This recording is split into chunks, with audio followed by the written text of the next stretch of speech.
Hello, I'm Jerry Pritchard. I'm the Director of Education for Life and Environmental Sciences, a college that has biology, psychology, sportex and geography, earth and environmental sciences. As well as being the Director of Education, I also teach. I have tutorials with first, second and third years. I supervise project students and I teach and I lecture and I do the online stuff. So hopefully I have a good overview of students and student issues. So why is it important to do surveys, student surveys? You get a lot of these surveys, you get asked your opinion all the time. It's very important because it's a central part of the dialogue that academics have with students, and students conversely should have with academics.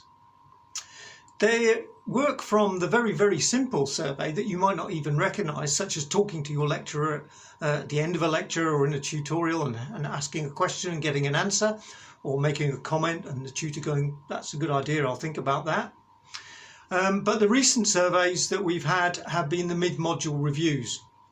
The mid-module reviews are module-specific surveys designed to be in the middle of a module to give very rapid feedback on a number of issues, but in particular your perception and preparedness for assessment, and also what you thought was working well and what could be improved.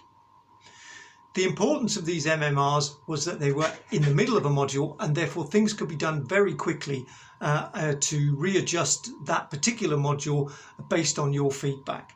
And you will have hopefully had feedback from your module lead on some of the issues that you raised. The next survey is the student evaluation of learning and teaching. And that is the next level up. That is not your module, but your program. And there are a series of questions there on how you're perceiving your program as a whole, which of course is made up of the individual modules. And again, we will evaluate that data. We'll feed back to you what you said and what we thought of what you said, what we can change, what we think we're not able to change or we don't want to change for good academic reasons. And that will feed into your modules next semester and in subsequent years. So you will get the benefit of that in other ways. There's also going to be a well-being survey that is out there from the centre, which also gives us a view overall of how students are feeling more generally. The final survey that you'll come across towards the end of your studies in your final year, starting in January, is the National Student Survey. And this is a survey of the reflections of all years of your programme and the whole university experience. And it's very important to the university and to the schools and to the colleges to reflect on how students have felt having been through nearly the whole pipeline of their educational experience. And this will feed back into students in subsequent years. To a certain extent, you're being altruistic. And it gives us a view of how we're performing as a university more generally in the national sphere. So there are lots of surveys. What happens because of these surveys?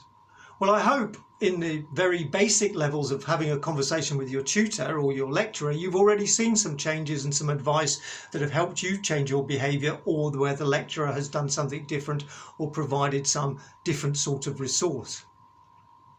But there are lots of other examples of where things have changed. I can think of things like we put in place module fairs where students wanted more careers advice, and that had come through the surveys. We put in place peer support sessions where other students could support you vertically from higher years to give you advice on what they would have done. Also, in the STEM subjects, we put in place lots more pre-labs, preparing you for the practical laboratory experience, doing that online so you get the absolute best value you can from those labs that you go to that make up a lot of the core of the STEM learning experience. There's also occasions where we've lifted the caps on optional modules where they've been popular and students have said through surveys that they really wanted to take these modules. So we've been able to do that. And we've also taken on board the comments that lots of students have made about high workloads.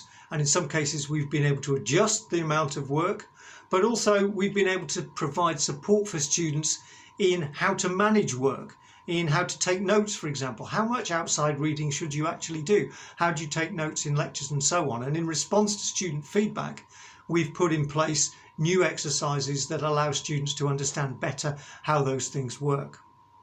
Hopefully all these have improved your learning, improved your confidence in your learning, and most of all, and most importantly perhaps, improved in different ways your dialogue, two-way dialogue between you and the academic staff, because after all we are a learning community, we are an academic community, and we're all in this together, and unless we talk to each other we can't improve things.